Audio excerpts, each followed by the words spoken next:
I will pelt you with filth and treat you with contempt.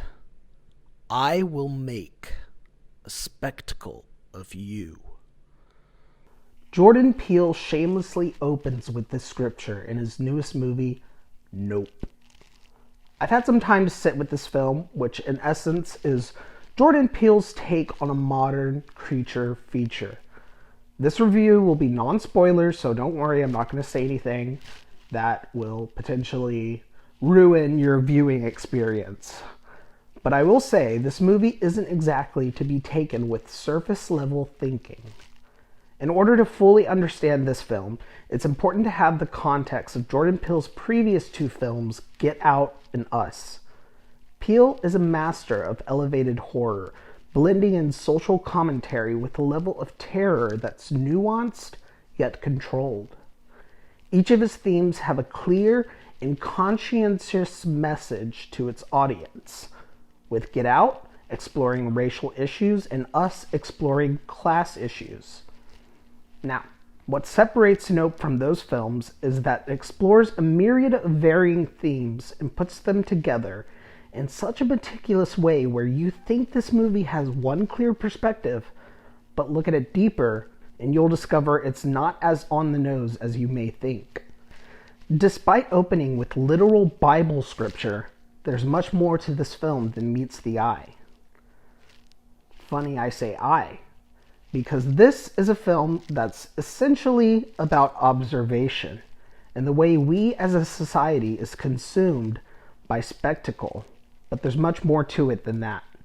Many perspectives are opened up to interpretation, including our obsession with the media, our primal animal instincts, and the things we do to get our 15 minutes of fame.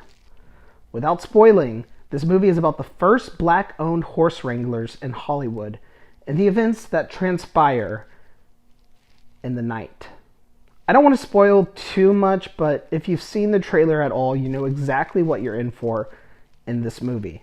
You're in for a movie that is heavily based on sci-fi with nods to Spielberg and M. Night Shyamalan, and similar to M. Night, this movie continues the trek of the rule of thirds, a term I coined myself where I believe your third film is supposed to be a showcase of your versatility. One cannot be the same as the other two. This is it. This is your moment. Of course, M. Night's main third film is The Sixth Sense, but if you disregard Praying with Anger and Wide Awake, the rule still applies with my favorite of his, Signs. And yes, this movie draws so much influence with Signs, but yet remains completely original. This movie has some of the most beautiful shots of the night sky that I've ever seen in my entire life. It's amazing that the cinematographer was able to pull this off. It utilizes each of its characters in a well-constructed, calculated way that's essential to what this film is trying to say. The way I interpret this film is it's a love letter to the crew, the ones who often go underlooked in Hollywood. Daniel Kaluuya gives a completely understated performance and really gives a figure of dominance to this film. His counterpart, Keke Palmer, is striking in it as well. If you're a Jordan Peele naysayer and you dislike him for any reason, I implore you to check this one out.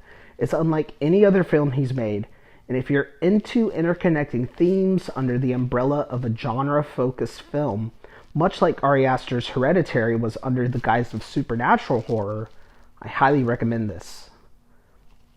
I'm going to give it 5 stars. It is my number 2 favorite film out of around 35 that I've seen this year. You're listening to the Deep Focus Show, and sorry we don't have content this week. Nope, not today. We will next week, though, continuing our director series with Orson Welles. Do I think Citizen Kane is Orson Welles' best film? Nope. Find out more and why on our next episode, joining by Tavi and Aiden of Deep Focus. Thank you.